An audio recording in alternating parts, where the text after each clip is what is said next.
Hey, you're live. What's up, everyone? Aaron Nagler here with Cheesehead TV, coming to you live Wednesday morning, day 2 of Packers camp, which is really just day 2 of COVID testing.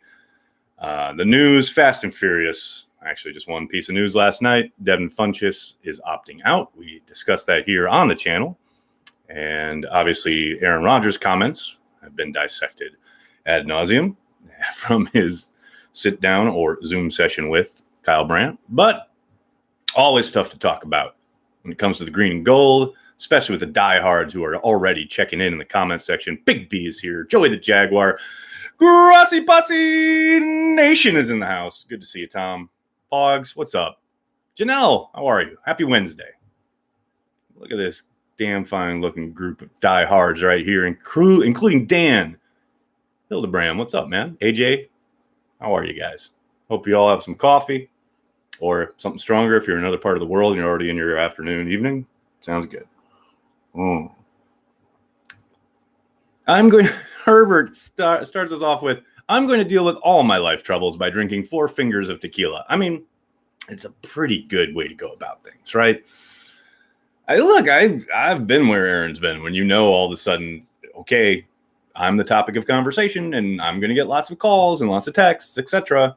Now, obviously, none of us know it at that level as far as the scrutiny goes, but we certainly all have had those moments where all of a sudden we are the target for all of our friends and extended family to check in on. So, man, I get it. Pour yourself some, sit down, settle in for a night. I get it, man. Totally get it. What's up, JB Cheesehead? How you doing? Ready for ball? Is it time to football yet? AJ, almost. We're so close. 3 more weeks. Well, a little less than that. Well, a little over 2 weeks, probably. So I think the 15th, 16th, right around there is when we'll see the pads come on. We'll finally have some football stuff to talk about. And Cheesehead TV will be there. So keep it here on the channel.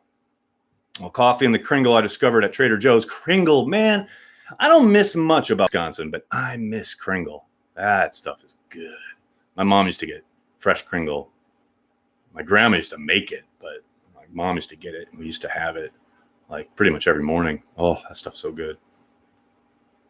How common is Kumaro's blocking ability? Nicholas, I would say it's pretty uncommon, actually, for a wide receiver. He's pretty damn good. Now, obviously, he's a bigger, stronger guy. He may not be the most fluid athlete, may not have the quick twitch suddenness that you'd like at the position, but he's a dog in the running game. He is not afraid to stick his nose in there against anybody. I mean, definitely not corners, but safeties, linebackers, even defensive ends. That guy does not care. And he's effective against all of them. That's what's crazy. So how common is it? Not common. And I think that's what's pretty much kept him around, right? Because it certainly isn't, yes, you like what he gives you as a receiver as far as, for the most part, he catches everything thrown to him, runs good routes, doesn't get a ton of separation, but makes the plays that are available to him. Look no further than that insane catch he had against Kansas City when Rodgers hits him deep on that early drive. And that's a pretty impressive play. But, of course, those are few and far between. He doesn't have a ton of opportunities, but his blocking ability definitely is, I won't say special, but it's pretty damn special. Ooh, Chuck, that's a good question. Will Cole Madison be a Packer this year? I tend to doubt it, but that's why they put the pads on and have practice, right? I didn't think he played poorly last summer, but obviously he couldn't get on the field last year, couldn't even suit up. I do think his roster spot is certainly in danger after the run on linemen that the Packers went on day 3 of the draft. Now, that said, and, it's a what have you done for me lately league. If he comes in there and really turns some heads and starts, just outperforming everybody, then he'll have a spot. They'll find a way to keep him. But I think the odds are long. Most certainly, I think deferential treatment will be given to the rookies, the draft picks, etc. But you never know in this league. I'm super glad Everson Griffin has arrived at camp in Green Bay. Oh, wait, come on, Pack, do it. Corey Mansky trying to break some news. I mean, I'd be down for it. We talked about it. I love that idea, though I do believe that's most likely just a leverage play from the agent. I'm still down, though. I'd love 4 pass rushers on the field at the same time. Give it to me. Who plays more positions, John Runyon or Josiah DeGuara? I'd probably give it to DeGuara eventually. Who knows, though? I know Runyon can play up and down the line, as can Elton Jenkins. But I would think DeGuara would end up being the more versatile of the two. Dustin, thanks for the super chat. Will there be more trades this year as players opt out for COVID reasons and teams have surprise major needs? I mean, I think we've seen an uptick in trades as it is over the last 4 years or so. I don't think there'll be a massive kind of shift there, but you have to think teams will cast about a little bit if they do all of a sudden, say, have an outbreak or have somebody have to go into quarantine at a position where they were really thin. Say, God forbid, knock wood, Devontae Adams had to quarantine for 2 weeks. Now, the Packers have shown they can win without him. They did it last year, but maybe Gutekunst make some calls, like he called about Robbie Anderson last year. You never know. Do we even have money for Everson Griffin? Yeah, they're hanging around $11 million in cap space. They certainly, and I mean, it all depends on how you can construct the deal, but certainly, yeah. And that's the whole reason they haven't gone crazy, and that's the whole reason they leave, 10 mil plus in space. And again, what is the deal? You talk about, do they have enough? I mean, if you structure it the right way, sure, you can make pretty much anything work. Make it a couple-year deal, prorate that signing bonus, try and keep that initial cap hit down, and away you go. Or just take the cap hit right up front and make it a couple-year deal where it's easy to get out of down the road. I mean, we'll see if it's even a going concern. But, yeah, I think they have enough cap maneuverability to make that work. AJ, thanks for the super chat. So does Green Bay recoup the Funchess money with him opting out? Might be nice to use that money in this weird year it'll be. Not really. I got this wrong in the live chat last night because he didn't have a credited year last year because he did miss the entirety of the season with the injury. They do not gain that cap space back. I thought they did, but they don't. I got that wrong. Most guys, because in that instance, players will be given the $150,000 stipend. He will not. So I got that wrong. Jitsu, thanks for the super chat. The diamond formation is beautiful. Any formation you'd like to see LaFleur use? Just split backs, man. I keep saying it. I want split backs, and I like ace, but he's used ace quite a bit. But yeah, bring back split backs, and specifically quick hitting up the middle, like just a gap from split backs and wheel routes. I want Aaron Jones on a wheel route out of split backs. That's more than anything what I want. Fire Adams, win every game. Okay, relax. Do you think the lack of preseason, a lot of free agent talent will be on the market? With the lack of preseason, a lot of free agent talent will be on the market. I don't think it'll be much different than most seasons. The cut down date is going to be the same, and rosters will be expanded because of COVID-19. So I don't think there'll be more talent than any other given year due to no preseason out there. Hey, from the motherland. Sorry I'm late. What's up, Wisconsin sports fan? How are you? Nags, I know you love some Krolls, but have you had Kringle from Uncle Mike's Bakery? I have not. I have heard tell of Uncle Mike's, but I have not. And yeah, I love Krolls, but I don't go to Krolls for Kringle, baby. I'm there for the Butterburgers and the Spotted Cow. Speaking of COVID, what's the new in-season roster capacity? They expanded it due to opt-out first, correct? Yeah, we talked about this yesterday. They put down the roster limit to 80, but they expanded practice squads, the 80 for the offseason, not for regular season. Practice squad has been increased, I think, by 6 guys. I got to get the numbers on this. I haven't really locked it down yet. I just want quick passes, just like we did in Week 17 against Detroit. I love it. Big B, I'm confused. Week 17 saw more deep throws than pretty much any time in Rodgers' career, especially in the first half. I'm sure I agree with your police work there, Big B. If I had Culver's, come on. Of course I've had Culver's. That's actually my kid's favorite place to go when we're in Wisconsin. When is the next Grossi Nags Madden game? I would love to know, Mike Witt. I'm right here, just sitting here on my butt, waiting for an invite. Talk to Grossi about that one. Whose ceiling is higher, MVS or EQ? I'm going to go with EQ. I love MVS. I think obviously his speed makes him a dangerous target deep. I do think he's better than Packers fans probably give him credit for, but I think EQ has the ceiling to be more of a complete package. He's never going to be a burner like MVS is, but I think he can do more and just has the potential to be. Now, that's not saying he is right now, but he has the potential to be a better all-around player. Dustin, thanks for the super chat. Can we get Big B drug tested? Hey, man, Big B is just high on life. I cannot encourage you enough to follow Big B on Instagram because it is an adventure. And it is a cornucopia of Wisconsin sports, unlike anything you will see in your life. So Big B is the man. I love me some Big B. I need some fucking shots. It's a little early for that, isn't it? Unless maybe you're in a different part of the world, so perhaps not. How good are the Smith brothers contracts looking now? Dang, Bosa got paid. Well, that's what people always forget when these contracts get signed, and I suspect the same thing will happen when Kenny Clark signs his deal. People will gnash their teeth and they'll complain about how much he got paid, and then in 2 or 3 years, it'll look like a total fucking bargain. That happened with Bakhtiari. It happened with Devontae Adams. It's going to happen with Clark. I mean, that's the thing. And that's why the Packers don't go hog wild in free agency usually. Of course, they did with the Smiths, but Za'Darius is a perfect example. National outlets talking about how they overpaid, way overpaid was the phrasing I saw. I think Bill Barnwell gave it like a D in his instant grades, and it's probably the best signing that all offseason across the league, especially when you talk about value. And you talk about what the Bears gave up for Mac. Z has another year like he had last year, even approaches that. They win that just by losing out on the Mac trade. They get the better end of the stick.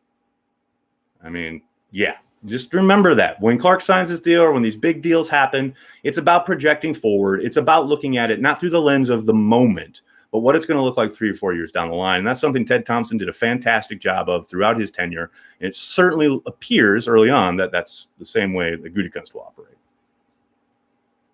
How did the Brewers blow a 4-run lead in the 7th? We're not going to talk about that, all right?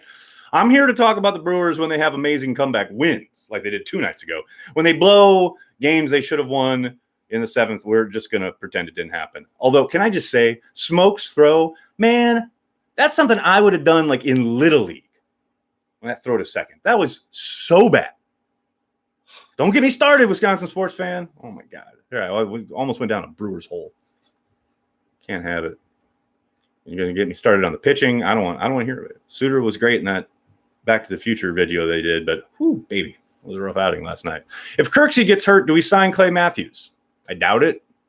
Maybe. But given Clay's comments about Gutekunst and not getting talked to and getting released, not given a chance to sign back, etc., a couple years ago, I would be very surprised. I mean, you never say never, but I really tend to doubt it. Do you think it was a mistake not re-signing Kenny last year before Eric Armstead and Chris Jones got paid? Not necessarily, because lots of times, and I would suspect this is the case with Russ and the Packers, they have all sorts of models, projections for how not only their guys could, set up to get paid in a number of different ways, but they also model guys at the same position around the league. And, when they're talking to agents, when they're talking to guys who represent players, not only that, are with the Packers, obviously they're talking about that deal, but then they also talk about what they've heard about their clients with other teams, etc. So they're gathering intel all the time. So I don't think, and it takes 2 to tango. Who knows if Kenny would have been coming to the plate to talk last year. I tend to think, they had a good idea. They still have probably a good ballpark of what they expect to offer and or work with Kenny on. And I don't think not signing him last year really changes much of the equation. How's a kettle of fish GoFundMe going? Last I saw, they were approaching 85,000. They're so close to getting there. Anything you guys can do to help, I'll throw out the link again in a little bit. Kettle of fish. They're my dogs. Patrick's the man. Help them out if you can. Will Banky be able to do Packers games while he's so busy with LiveX? Jitsu, that is an excellent question. I actually have a meeting with Corey at noon today to talk about training camp, to talk about the season, and to talk about Cheesehead TV's output and or production during it. I'm hoping just to get a Packer transplants out of him every week, right? If that happens, it's a victory. There's a chance that might not happen, though. So we'll see. LiveX is doing very, very well, but because of that, it means I see a lot less of Corey. So we'll see is the answer there. I know he's actually going to Wisconsin next week, I believe, and he'll be there for the duration of the summer. But that's, funnily enough, it's not for Packer stuff. It's for LiveX stuff, which is crazy. But yeah, so things are busy. I'll keep you guys updated. Everything that's coming up. We got some really fun stuff in the works. I can't tell you yet, but we got some really fun additions and or new content that we're working on that we'll unveil as soon as the season starts. Watching Za'Darius judo throw that Washington O-lineman was worth his entire contract from that one play. Joshua, very much agreed. That was an outstanding play. Nicholas, thanks for the super chat. Bold prediction, Mike D signs with the Bears or Vikings. It would not surprise me, especially after their star defensive tackles on either side. Pierce, obviously a new free agent addition in Minnesota. Goldman, a stalwart Bears defensive tackle, both opting out because of COVID-19 concerns. Gotta think Mike Daniels looks attractive to either one of those teams right now. And Mike would undoubtedly relish the idea of being able to play the Packers twice. So yeah, that would not be surprising at all. Wisconsin Dells this weekend, Tommy. Wear a mask, socially distance. Please be responsible so we can have football this fall. Please, I beg you. Thank you. But have fun. Dustin, thanks for the super chat. Boulder prediction. Mike D also ineffective for Bears and Vikings. Oh, Dustin. Why you got to hate? Mike's a great guy. Mike's a ton of fun. Come on. Show him some love. I mean, as long as he stays healthy. I mean, who knows what might have happened if he'd stayed healthy with Detroit. But, come on. Show Mike some love. How will our running back stable factor into our passing attack? Joe's home theater. Well, I think we'll see an extension of what we saw from Aaron Jones last year. I do think Jamal Williams doesn't get enough love for his receiving ability. Obviously, everyone remembers the incredible catch in the corner of the end zone against Kansas City, but throughout the season, he made some pretty tough catches. He does great work with the ball in his hands afterwards. One of the hardest runners I've ever seen. The real question mark, obviously, is A.J. Dillon. And as I was talking with Matt Schneidman on Nagler's Never Right over there on the Patreon page, Matt made a good point. We heard a lot about Dexter Williams having the ability to catch passes, but he just hadn't been given the chance yet. Well, lo and behold, he got into camp and he couldn't catch. So we've heard the same kind of line from the Packers when it comes to A.J. Dillon. He didn't catch the ball a lot at BC because he wasn't given the opportunity, but he can do it. Well, okay, here comes camp. Let's find out if he can do it. Obviously they have watched every snap that he's ever taken from basically the moment he stepped on campus. They know a hell of a lot more about him than we do, but that is a big time put up or shut up kind of box to check for the rookie, because if he can catch and he can, more importantly, hold up in pass pro, then, you start being able to utilize all three guys in a way that keeps defensive coordinators on their toes. There's no tell there. There's no ability to say, okay, well, Dillon's in there. I know they're not going to throw the ball, or there's a good chance they won't throw the ball. He's got to be able to catch, and he's got to be able to work in pass pro. And those are two things that you talk about. What do you watch at practice? That's the kind of thing that I like to zero in on when I'm there. So hopefully in 2 weeks, we'll start to get the answer to that. Can we get a Nagler bold prediction? I mean, come on. I've been giving you a bold prediction all summer. Everyone tells me I'm crazy. Jay Sternberger going to ball out. Alan Lazar going to get 1,000 yards. Come on, pay attention. I've been shooting pearls at you all summer. No, that's it. Oh, Tommy, don't.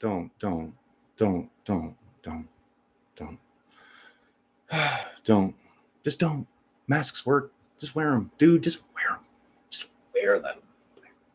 God, I want football. Don't be an idiot, please. All right. I'm a Packers fan, asshole. Yeah, that needs to be a shirt with Corey's face on it. It's pretty good. If all Americans finally agree to wear masks and distance, will the Bears still suck? 100,000% correct. And with that, I'm going to have to go. Thanks a lot, guys. Thanks so much for joining me here today. Thanks for making Cheesehead TV part of your Packers routine each and every day. In the meantime, please hit like hit subscribe on the channel and tell your friends, tell your family. Cheesehead TV. We are devoted to Green Bay Packers fans worldwide. Thanks a lot, everybody. I'll be back for trivia at 5:30. Only 2 trivia games left this offseason. Join me at 5:30 Eastern right here on the YouTube channel. Have a great day. Go Pack Go.